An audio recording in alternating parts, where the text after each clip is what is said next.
What is up, everybody, and welcome back to McGee's Garage. I know the lighting sucks, but I'm in the shade and it's 100 degrees out in Florida right now, so bite me. Anyway, we are here today to go over the SR28 series of wheels from Weld Racing back in the day, back when they were still on top of the truck wheel game. We're gonna go off of sizing, different options you could have, a couple different designs that you'll probably never see. I'll be honest with you, you'll never see them. But this is what we're going off of. I got 5 wheels, 4 here, well, 3 in a center. This is basically the most complete collection of SR28 single wheels out there currently, probably in one spot. If you got a better one, I'd really like to see it and probably take some of them off your hands. Anyway, we're gonna start going from this one and we'll work that way. I don't know which side that is on your screen. So if you're not familiar with SR28s, which I don't expect you to be, they were a 3-piece truck wheel that Weld made back in the day. I want to say early 90s were the first recorded ones that I know of, but you know, I haven't seen a set. I've heard of them. I don't know. I'm not sure. So this is mostly the style that you'll see. This is a 15 by 16 here. You get them in other sizes. 16s were made. There's one set that I've seen. There's some records of 16 ones being made for mud trucks running those American farmer tires. If you look at this looks kind of like a road hawk. And a lot of the first generation ones, 2 different generations, you get these iron lug inserts here, or steel, and that would keep you from wallering out your lug holes. But an issue with every SR28 face is they crack. See? I'm not sure if you guys can see that on camera, but this one is cracked in about 3 places here. And that was a big issue with Weld's 3-piece truck wheels. Now, I don't think you can get them in any large diameters, but I've definitely seen smaller. You can get them in, I think, as narrow as an 8 and possibly as wide as a 21. I've never seen a set of 21s. This is a 15 by 20 beadlock right here. This is the only one I have ever seen. It's like a one-of-one set. The guy ordered them, said, make me the widest wheel you can make, and this is a second gen with second gen faces, and this is what they sent them. Bought them brand new. The original owner still has them. I just happen to be polishing them. I've never seen a 21. So just throwing that out there. But mostly you'll see these 15 by 14, 15 by 16 is pretty much what you're going to see out of this already rare wheel. But you can see there is a separated face, and something I like to go off of on a lot of these wheels when they have this specific bullet hole style face is every time there's going to be 13 holes. That's a really good way to tell, because there were other companies that made bullet hole style 3-piece wheels that weren't DOT approved and were famous for cracking, which Weld's cracked just as much, just being real. Such as a real racing wheel. There were some steel ones made, like Stasworks. They're still in business. They'll still make you 3-piece off-road truck wheels in pretty much any size you want. Same with real wheel. But these were pretty much the only ones you could get that were DOT approved and polished aluminum at the same time. So we're looking at that one. That one has the steel lug inserts as well. And then we get to this face, which is a HR face, which as far as I know is basically the same as an SR series. And you could also get this face in a 5-spoke as well, I believe. I'm going to throw a picture of my buddy Aaron's set that he had. I don't have access to a 5-star set right now. So then we go off of the bead locks, and if you look at the aforementioned photo of the 5-spokes, those are also bead locks. And that bead lock has less screws as this one. Now this wheel is a 2nd gen wheel, and that's a really good way to tell if you run across a bead lock, but I'm gonna be real with you, you're not gonna run across a bead lock, so I don't even know why we're doing this.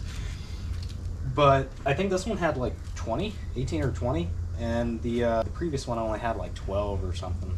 Real weird. They tried to beef these wheels up because they were having issues with cracking, I assume, in the faces and on the beadlock rings.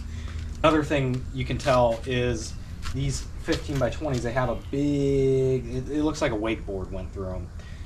All SR28s have that. That's a really good way to tell. A lot of them came with 12-point ARP hardware, like we see in here. Some of them did not come with ARP hardware. I'm unaware if it was an option or not, or if it was just a generational thing, but this is just normal 6-point grade 8 hardware. 28 foot-pounds, by the way. That's the torque. Use lock nuts. Thank me later. If you somehow have a beadlock set of Weld SR series, hold on, let me look this up, make sure I get it right. Let me get it right. Let me see here. The center bolts are 1 inch by 8 by 1, and then the beadlock bolts are 1.5 inches by 5/16 18. So just keep that in mind. By the way, ARP hardware, really expensive. So now we get into some other generational differences. The second gens had just over 10.5 center. When you punch the face out, it rides on this a little ridge here, and this ridge on the first generation ones were 10.5 inches on the dot.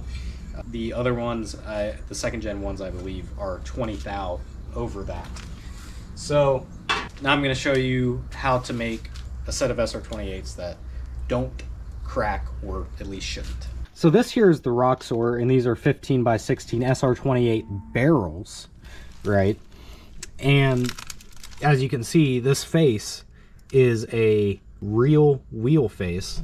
As you can see there, it is stamped real. And this face has less than 13 holes. I think it's 8.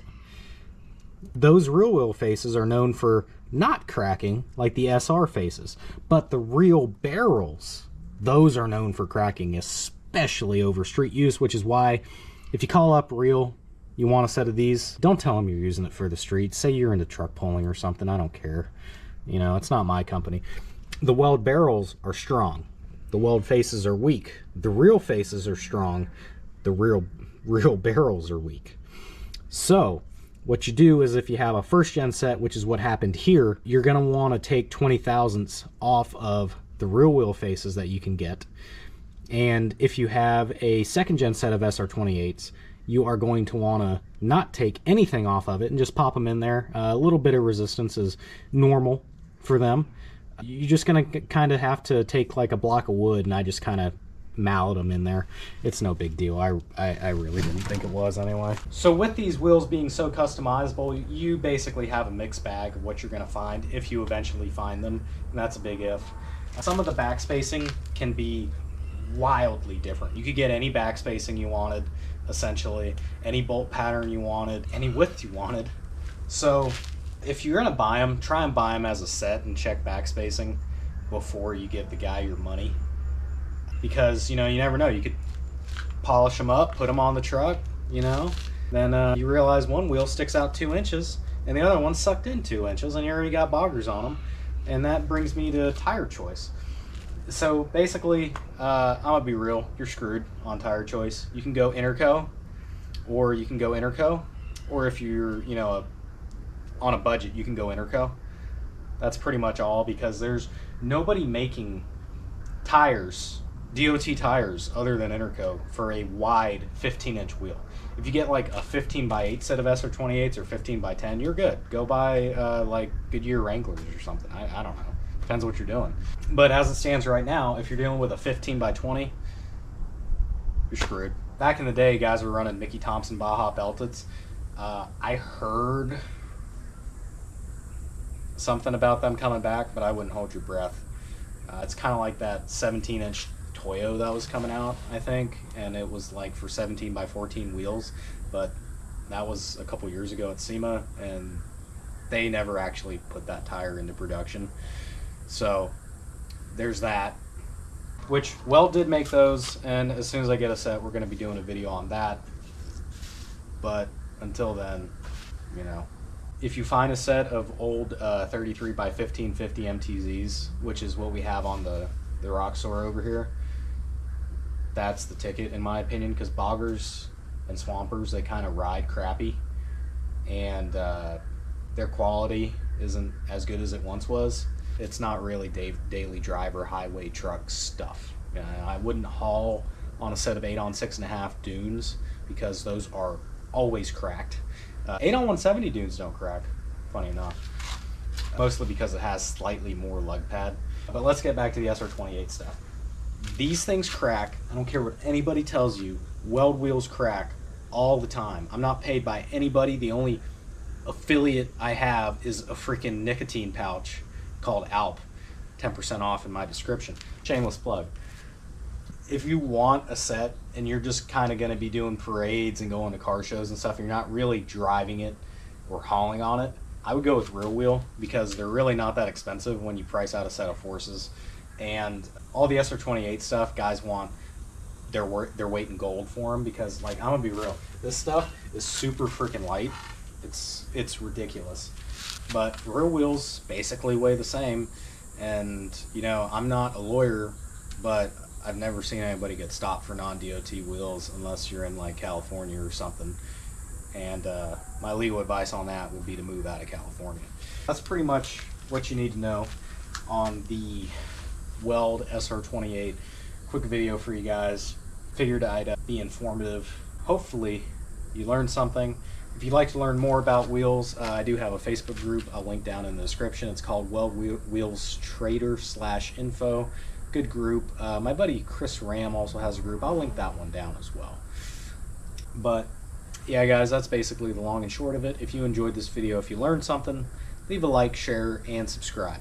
I know I sound like I'm ranting, but I actually happen to know quite a bit about these. So hope you enjoyed the video, guys.